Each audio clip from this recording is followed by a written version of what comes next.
Welcome to the Application Packaging Experts Roundtable. Now I would like to turn this over to Bob Kelly. Before I get into it, I did kind of want to set the stage for the way we are trying to do these. The idea is to more riff on topics around packaging and discuss packaging. We've got a very experienced team here to field questions. But rather than sit here and just wait for you guys to type something in, we will come to the start of each of these, and it'll be a series where we'll have a topic to go through initially. So I've got more slides than I'd really like to have for this starter, but rather than a webinar being 45 minutes of presentation and 15 minutes of Q&A, we're going to try and flip that, and I'd like it to be more 15 minutes of content and then 45 minutes of Q&A. So we'll see if we can pull that off and how it goes. MSIX, when we did these last time, was definitely the most popular topic that everybody was very interested in hearing more about. So we're leading with that. And just to start us off, a quick refresher on MSIX and why this is interesting, why you should care. We've got a number of different benefits, and I'm not going to probably cover them all here. I'd be interested to hear if you can identify any that I haven't called out, or if you disagree with any. That would also be an interesting topic. But the most obvious thing is, reliable, fast installs and updates. It's very broad set of benefits in one bullet, but that's the overall goal. That's why you do something like this, right? It's also going to protect the app data, so there's better control over the security and content within the package and the application data. It's all in a virtual container, sort of like AppV or another application virtualization technology, but without some of the limitations that came with those. There'll be additional distribution options. So, with AppX, for example, you needed to use the store. And so that really limited a lot of people adopting it, and it didn't do all that great. AppV is another one that, a lot of people really like that, but it's really enterprise only. It was never something that vendors would distribute as the format for their setup. So this has a lot more distribution options. A clean and complete uninstall. I think it's kind of funny that this is like one of the first things that is touted about MSIX is when you uninstall the application, it really uninstalls. So, and the idea goes back to that virtual container. It's not technically installed to begin with. So when you remove it, it really is all gone. It doesn't leave remnants behind that people would associate with WinRot, which is this process of installing, removing, and updating things over time, clutters your system, gets your registry dirty, and actually has a performance impact on the system and reliability of the system, to the extent that many enterprises will regularly reimage their systems to get it to a flat, clean state. This should not be a problem anymore. DLL hell, that's, you've got two packages and they're stepping on each other because one's got a newer DLL than the other. That used to be a much bigger problem than it has been in recent years, but this technology obviously makes that a definite thing of the past.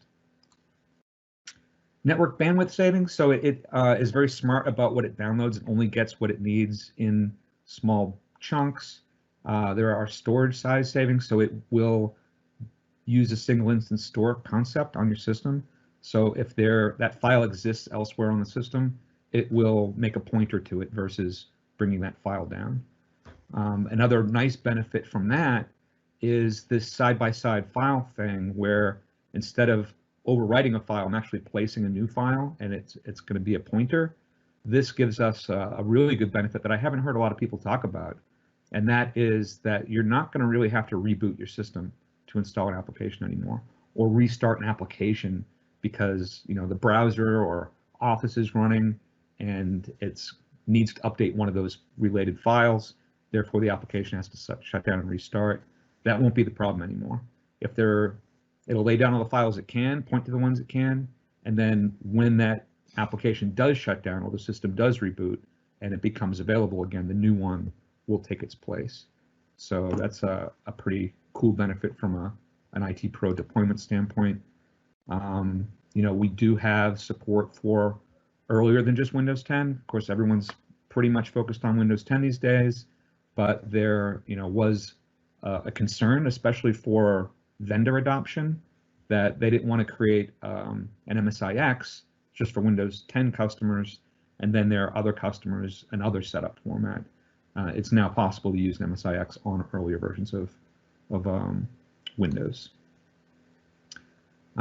It supports a common user experience driven by the operating system, and of course, command line support.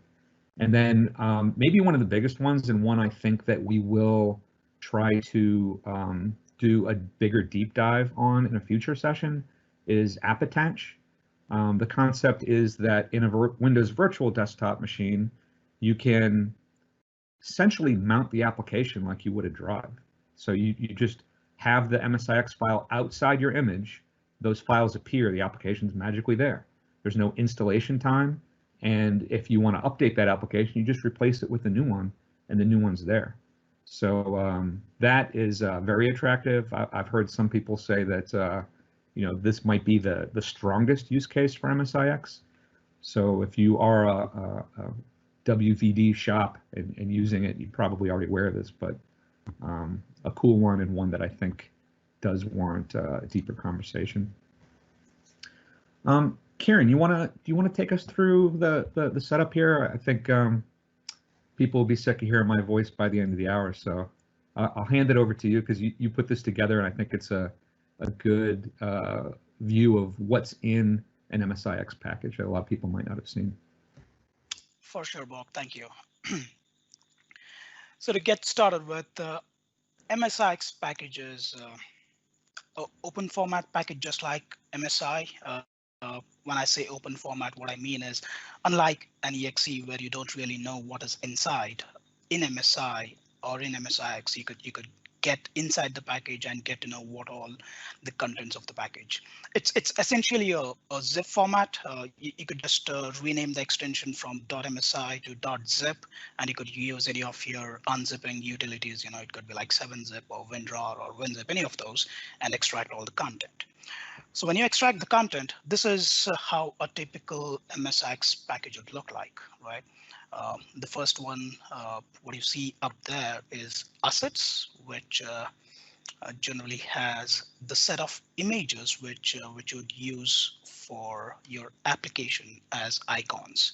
Now, if the way or the place where MSIX is a little different from MSI is the way it appears on your system after you install it. It's got this tile format, which started with Windows 8, and you might be knowing there are various sizes of tile. There is something called a white tile, a small tile, a medium tile, and there are a lot of others, right? So basically what you could define, or what you could do here, is you could have various images of various scales and sizes, and you could say, hey, I want to use this image for a white tile for my application. I want to use this image for a small tile, or this image for application icon, something like that. So Asset has all of those images with all of those scales, right?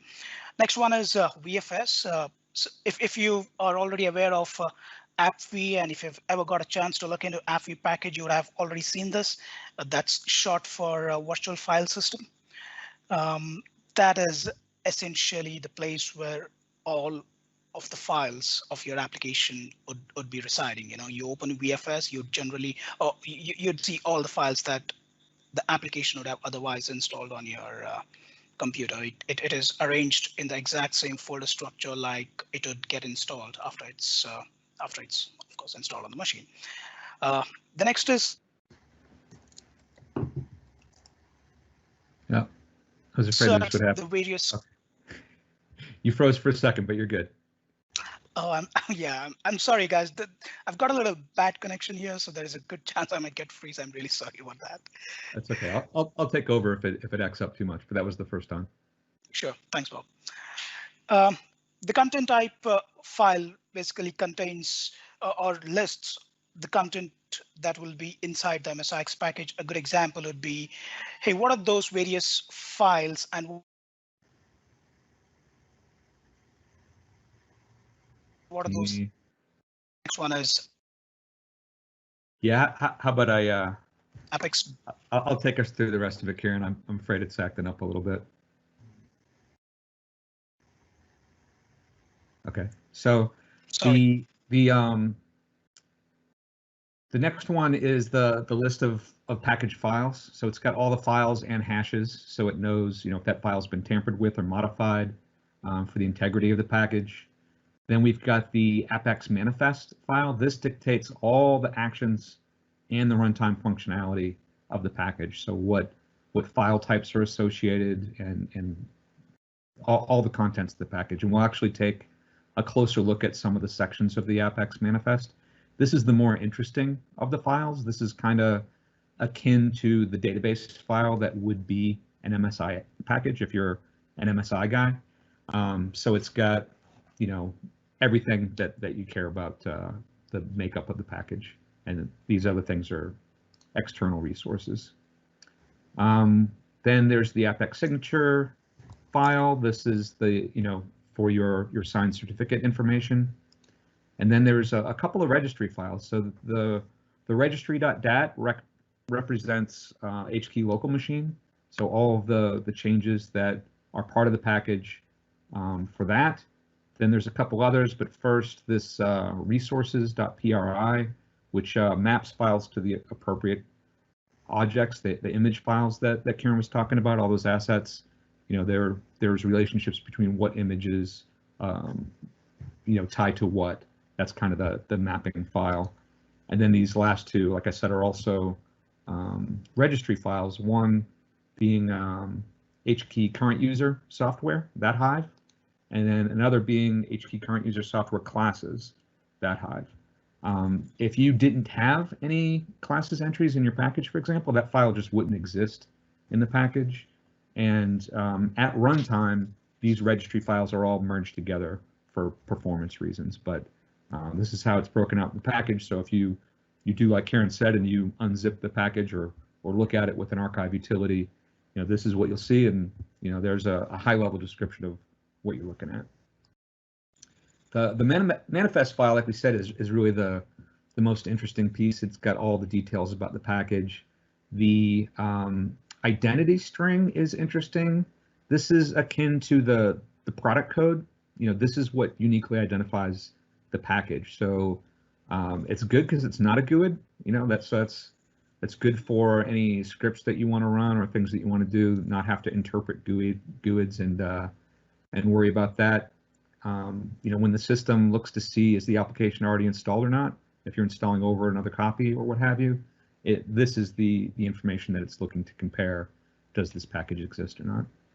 And then you see we've got the display name, the publisher display name, the description, the logo file.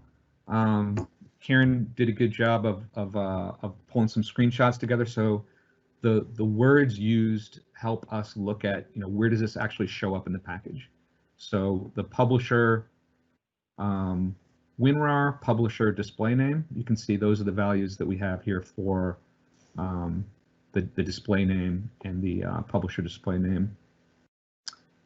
There's another one here. This is, you know, that was when you're installing. This is after it's installed. If you're looking in apps and features or program files and look up the application, you see the title, and then you get the publisher display name field is what's appearing underneath. So if you're trying to get the right information to display, this is a helpful reference for what shows up where. The application entry point, you know, this is the pointer to the actual file. So this is the main primary file for the application. This is the one that's going to run. This is where it gets its name and it gets its various images assigned. Here's kind of a look at what you'd see.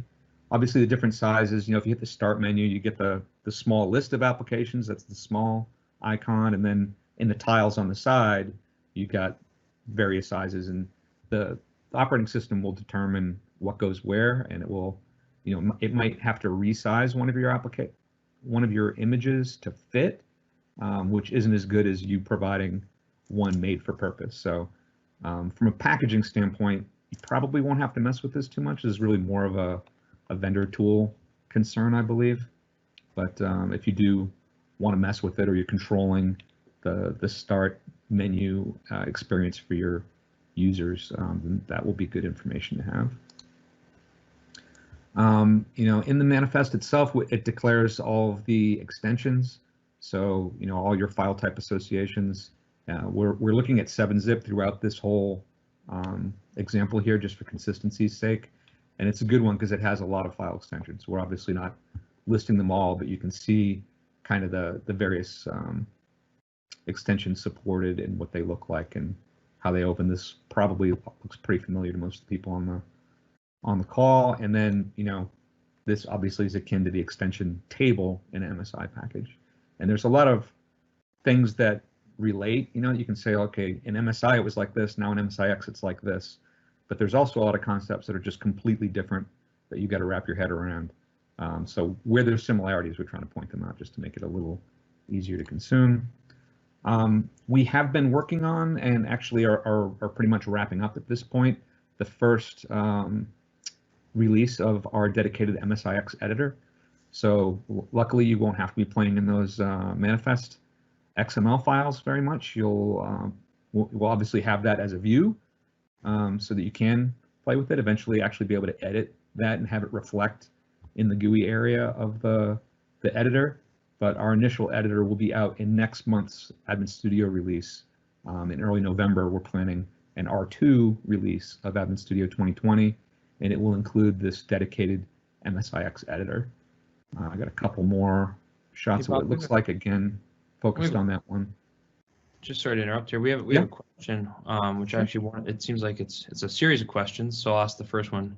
Okay. Which MSIX files contains custom action entries? Aha, custom actions. Evil. Good question. No custom action. Question. So the creator of the custom action regrets creating custom actions. A custom action is a good thing and a bad thing. It gives you a lot of control as a packager or as a setup author to do whatever you want. But because you can do whatever you want, people do things that they shouldn't do with custom actions.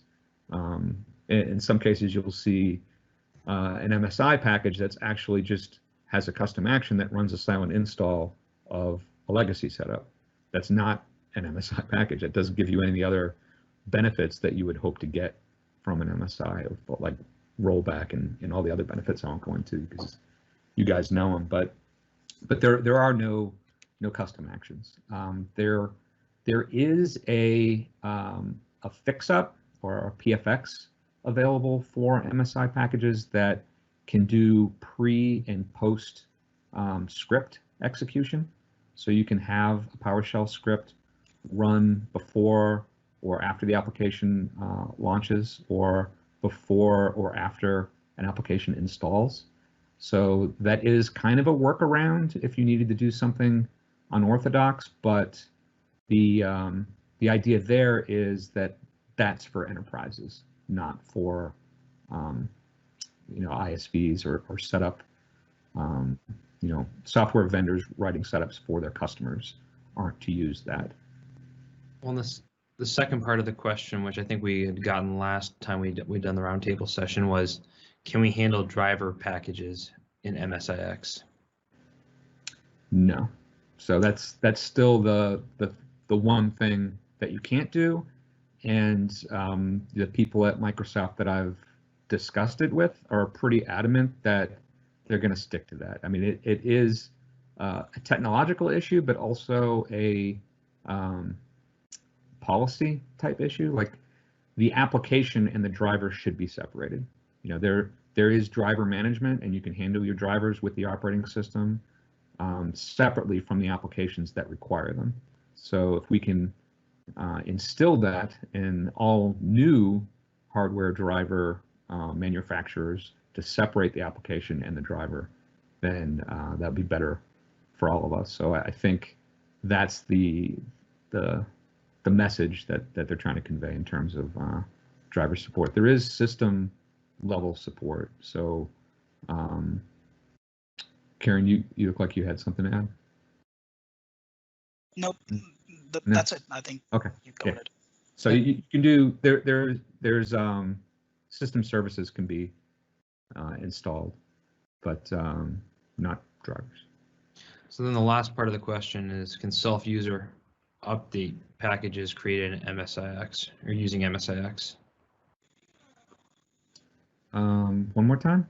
Can self-users update packages created using MSIX? Self-users.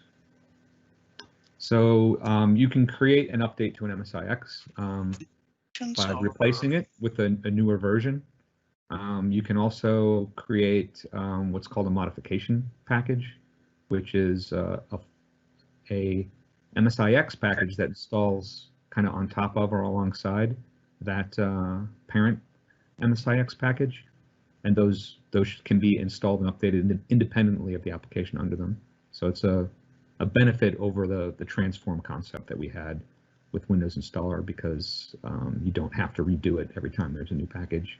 But for updates, it's basically just a new MSIX package. You increment the version, keep the name the same, and it would install over the old one. And it would do so, with minimal bandwidth and file manipulation. Is there a workaround for the file association, Bob, then? For a workaround for what problem? I don't know. That was one of the questions that was posted in there. Is there a workaround for the file association? Yeah, whoever asked that, if they could maybe elaborate. You got an idea what they might be talking about, Mike? Well, they put an asterisk, so they work around for the asterisk, or I assume wildcard file association. Oh, haven't seen one. I mean, where there are limitations, the fix-up concept can extend and address some problems, but it's still evolving as well. So it's good to provide feedback where you see things that MSIX isn't doing that you really feel it should. Then Microsoft soliciting that kind of feedback. As we're all painfully aware, MSIX really hasn't taken off yet. I was really hopeful that it would take off early 2021. I don't know if I would modify that prediction thanks to the whole COVID situation. I think everything's slowed down considerably when it comes to this kind of progress. But the turning point will be when we get a couple of key vendors releasing MSIX packages natively. So they'll have, instead of an MSI, all of a sudden there's an MSIX. And for IT pros, that's when it becomes real, right? Because right now, those benefits are compelling, but maybe not enough for you to go changing all of your applications, especially if you're getting the impression that MSIX isn't quite ready yet. Some applications it can't handle, some situations it doesn't have a good workaround for. So it's hard to know, what kind of success you're going to have if you did take the effort to convert everything to MSIX.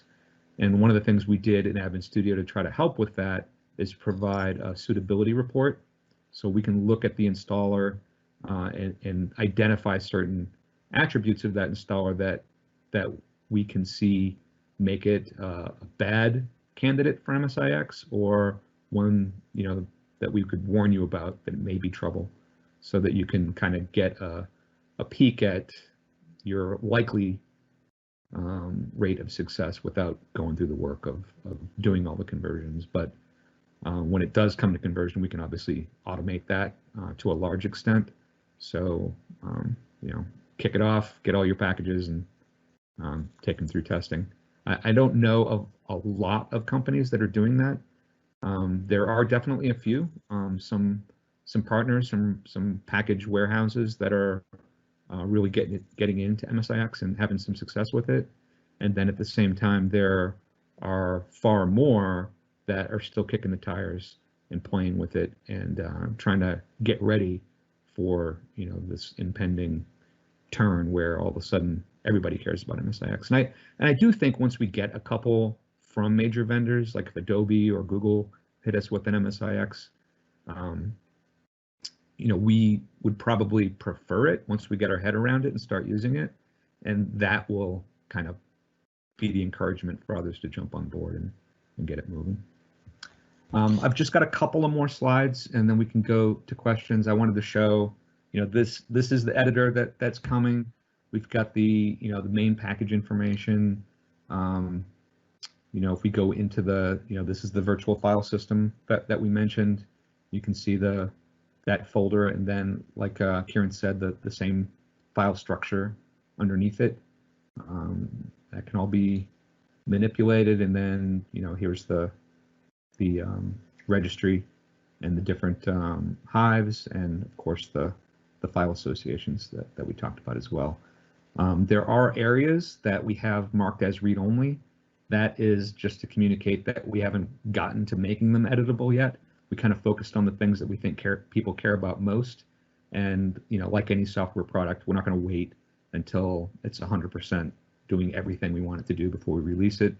There's a lot of value in it here, and we'll be continuing to improve it over time.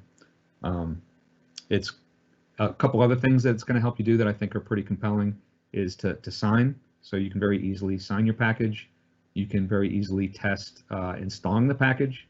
If you make a change and hit install, it'll automatically sign it and do the install or uninstall. And then tracing is an interesting thing, because this is kind of a troubleshooting thing where you trace it.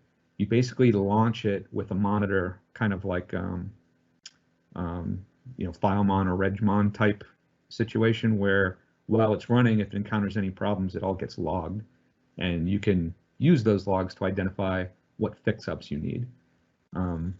We obviously want to get to a point where when you trace it and certain things are triggered, we can identify those problems, recommend to you the fix-up with the parameters necessary to address the problem.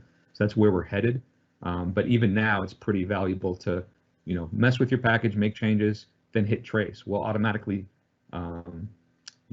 inject the trace, sign it, and launch it, so that you can get the data and save yourself a bunch of manual command lines and things you'd have to do otherwise. Bob, I just want to point out for everyone that is asking questions, we're going to try to get to as much as we can. If we don't get to your question, we will be answering those in a blog coming up after the session. So I just wanted to point that out as we're getting more questions. They're all great. Keep them coming. We love to see these questions. So. Yeah, very good. Thanks. Oh, one of the powerful functionality, Bob, that we have in this editor is how easy we have made it to create modification packages. Mm-hmm. You just go make changes and save your changes as modification package. So right. It's like, on a Word document, right? You make changes and save as new copy. It's just like that. Yeah. And one thing to note here is today, if you want to create a modification package, the only changes that you could apply in a modification package are the registry and the file changes. So all of that will be automatically taken care in the tool. That you make changes to files, you make changes to registry, and then you say save as modification. Only those changes will be taken out and will be saved as a modification package. It's as easy as it gets to create a modification package. Yeah, and I think that was pretty important to the original concept of this editor, that we wanted you to be able to go in, make changes, and then either hit save and update the MSIX, or hit save as modification package and have those outside so that you get that benefit. Because I think modification packages is going to be a pretty powerful capability that we as IT pros will be taking advantage of. So to make it as easy as possible was key. And just before we, the last thing before we get into questions was to make sure you were aware of the community. Kieran and I and others are writing blogs. We've got an active forum area. Bunch of articles about MSIX, obviously about Admin Studio, but also technology. If you have questions about a certain application or MSI technology, it doesn't have to be about Admin Studio to be relevant to this forum, so please come participate. We also have a lot of training videos on the site, so you can sign up for free if you're an Admin Studio user to see a whole curriculum of different videos to help you with Admin Studio. You can see this whole last section is all about MSIX and working with MSIX. So some great resources here. And then, of course, with every major release and other things that we do along the way, and presentations at different events, we're posting videos there as well. So some great content and place to come ask questions that you don't either ask today or because you don't have them yet or didn't get them out in time. But as Spencer said, we'll take any questions that don't fit into today and address them on the community. I also mentioned that this is something that we want to do as a series, so we were planning to do another one next month, and then I think every other month after that. So we'll have plenty of opportunities to take additional questions. But let's go through what we got now, Spencer. All right. One of the questions we have is: do you see this MSIX as vendor-driven technology or more packaging-driven technology? And this is coming from a couple different people are asking that question. Okay, yeah, it's a good one. I like it. I think it will be packagers, that really get the most benefit from it. But the big difference is, if you look at like MSI or AppV rather, I mean, AppV was very enterprise driven, 100% enterprise driven. I don't think any vendor ever released an AppV package directly. But that also limited it, right? So even when the AppV client was part of Windows 10 Enterprise, it still didn't really take off because it required you to understand you had a problem and go through the extra trouble of addressing it. The reason I think that MSIX has far more potential is because it's also publisher driven. So if there are benefits to publishers, the main thing being that the publishers don't want to write a setup and put all this logic in their installer and handle all these different conditions. And then the first thing we do as packagers when we get it is rip it apart, customize the hell out of it, throw out all their dynamic logic, and then we have to deal with their update when it comes, make sure that works. Like we're creating a whole bunch of work that really shouldn't have to happen. So I think one of the visions for MSIX is to get us out of that that process of getting a setup, ripping it apart, and then trying to maintain it over time. So if the vendor, the vendors will be encouraged because I think once we as IT pros get our hands on a couple and prefer it, we'll start asking for it so that we don't have to do the conversion. Obviously, Admin Studio, even Microsoft has its own free conversion tool. So getting something in the MSIX format won't be a problem for anybody on this call. But once you have that and the next version comes and you have to, do version after version, hopefully in the not too distant future, all these new applications at least will start coming as MSIX packages. And the idea that the vendors will be sending them to us, I'm saying that's going to be the trigger to begin with. So right now we're playing with it, but it doesn't get real until the publishers also do their part and start presenting us with these packages. So that leads to two questions, Bob. And the first one is, when packaging, what is the success rate for MSIX?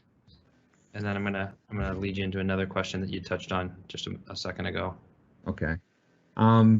Check out Tim Mangan's report. He's done a state of MSIX or MSIX scorecard, I believe he refers to it as. His site is M6Conf. The number 6 CONF.com, and he's got a report there that he's been maintaining, and he's writing fix-ups. He's really leading the way from a community standpoint in terms of trying to help MSIX along, but he's also its harshest critic. He was one of the guys behind AppV, so I think he is in an extra good position to notice everything that isn't perfect about it. So his report card, I think, is a little brutal at times, and it has been getting better. And so he's got a bunch of standard packages and then a bunch of packages that he wrote for like test applications that are basically designed to stress the capabilities of the installer. So almost designed to fail, and trying to see, you know, when we can overcome some of these edge cases and problems that come up. But I think it really comes down to what applications do you care about in your environment. You know, if you care about a lot of older applications that have some of these nuanced things that MSIX can't handle, then you're going to have more trouble than somebody who is working on, you know, a smaller number of standard packages that we've seen work. There's a couple places out there where people are trying to document, you know, what worked and what didn't work with MSIX. As I mentioned, Admin Studio has its own suitability reporting that it can do.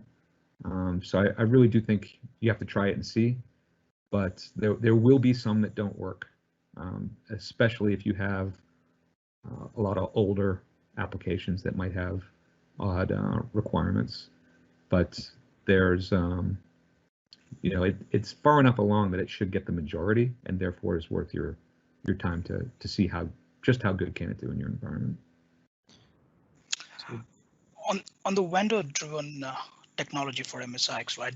There is one other reason why I see this would be really interesting for vendors is because of the UWP or Universal Windows Platform. You know, there's a common set of APIs across different Windows platforms. You know, it could be PC or tablet or phone. So that makes it a lot easier for the vendors to develop it once and use it on all the platforms, where otherwise you'll have to develop a setup for each of these platforms. So with MSIX, which leverages UWP APIs, you know, as a vendor, I could write a setup once and it could be used on any of those platforms. I don't have to write it again and again. Another really nice benefit from the vendor perspective, I think that could become quite popular is being able to install from a web page. So the operating system, it doesn't matter the browser, with certain HTML tags can actually say, okay, this is an installer, and provide that same, you know, installation capability. And then kind of like an MSI installation point, it knows where it came from, and the vendor can update that, and then you as an IT pro can update it on some schedule or turn it off entirely. But it takes that work of, you know, certain applications have automatic updates, and the first thing we do as IT pros is go in and make sure we turn that crap off because we want to control that experience. Yeah, the benefit to the publisher is they don't have to write their own update technology to monitor and apply updates, and then give us a way to turn it off so we can turn it off and it never runs. It's more of a consumer type feature because we as IT pros want to control the environment and make sure everybody's on the same version. But by getting that as something that's standard, we get standard control over it. So it's good for everybody. And Bob, go ahead, Mike. I actually want to switch gears just because I know we're getting lots of questions, and I'm going to throw a couple out here right now for Mike specifically. Can you explain how to sign MSIX packages? Yeah, so there's ability, and Admin Studio makes it available. So as Bob said, moving forward, MSIX packages will require signing, digitally signing. That way you have trust. You know, you're not allowing applications that you don't necessarily have approved, right? So every MSIX package needs to be digitally signed. So in Admin Studio, we offer it in a few different areas. If you're repackaging the application in the repackager, there's a check mark to digitally sign the package, and you get two options. You get point it to a PFX file. That's your digital signature. You can do it that way.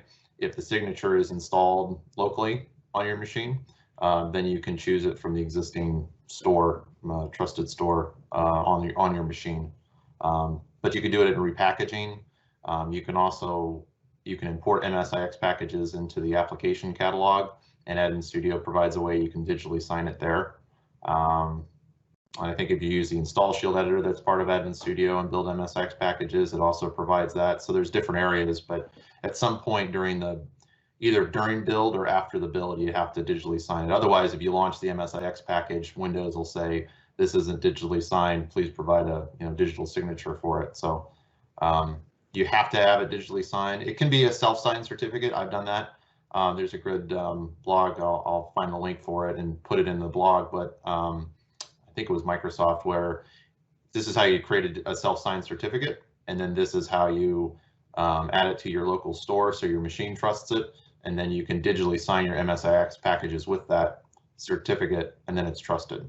And then as long as that certificate is in the store, certificate store of all the machines you're deploying out to, then that certificate is trusted, which means the applications that were signed with it are trusted. So and that's good for testing purposes, Mike. You know, if you don't have a certificate, but we actually really grappled with the idea of, should we make, create and sign with a self-signed certificate just a feature of App Studio or the editor, and we decided against it because it encourages bad behavior, right? Like we really do need to get in the habit of managing certificates and keys. Yeah, I think for production, you go to a certificate authority, a trusted CA, right, and purchase a certificate and distribute that out. But for testing, you can create a self-sign just to test it out. Just on top of what Mike said, one advantage is, like Mike said, you're sure that MSIX package is coming from the right source. And the second advantage that the signature adds is it holds the package together, the integrity.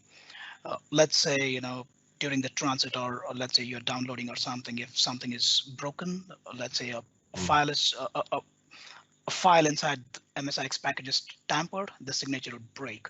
So that way, you know that the package that you have with you is not the original one. So there are that's a big thing, right? Of people sneaking in code that shouldn't be there, swapping out a DL something, and having that executed. So having it digitally signed and trust that manifest, and you've tampered with it, we can ensure that the application, as you signed it or as the original vendor signed it, it's trusted. And so I'm gonna again go into another question here. This is just where we need to call the PowerShell script if we want to do any customization. Is it in the app manifest file? The app manifest is the main place where you'll manipulate the package, yes. But from a PowerShell execution standpoint, I think they're still all named AppX. So all the AppX commands actually apply to MSIX. And then we have a question with regards to YScript. Will Y-scripted packages be continued, or any option to convert legacy package to convert them to MSIX? Interesting question. I'm gonna have to say no. Okay. Well, we could break all the rules and follow that custom action path, right? Like, so you could have a PowerShell script that launches after your installer or before your installer, that runs the YScript installer, but really what you're getting at that point is a wrapped wrapper, in our opinion. So I know a lot of people use Wise Installer to do some really cool things. The use case that we brought it back for was for wrapping. So if you have a vendor command line, and of course you can wrap it with the PowerShell app deploy toolkit in Admin Studio very easily and get some great benefits there. But we recognized that not everybody is a PowerShell expert. Not everybody, has taken the time to learn new skills just because they've had YScript for years. They understand it, and they can make it do anything they want. So it's hard to walk away from that, and arguably you don't need to. So we brought it back for wrapping purposes.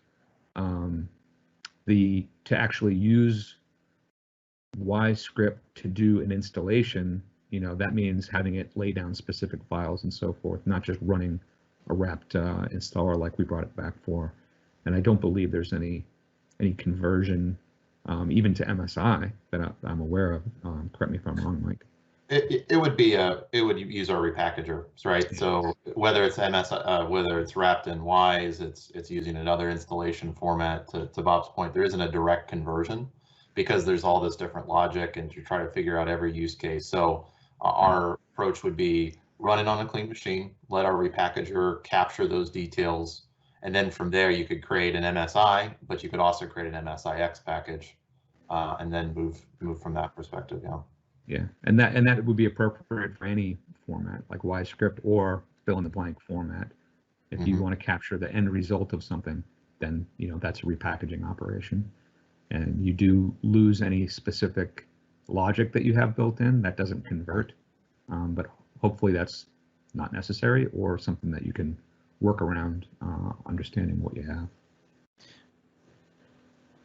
So another question here would be, will there be logging options available from within the MSIX?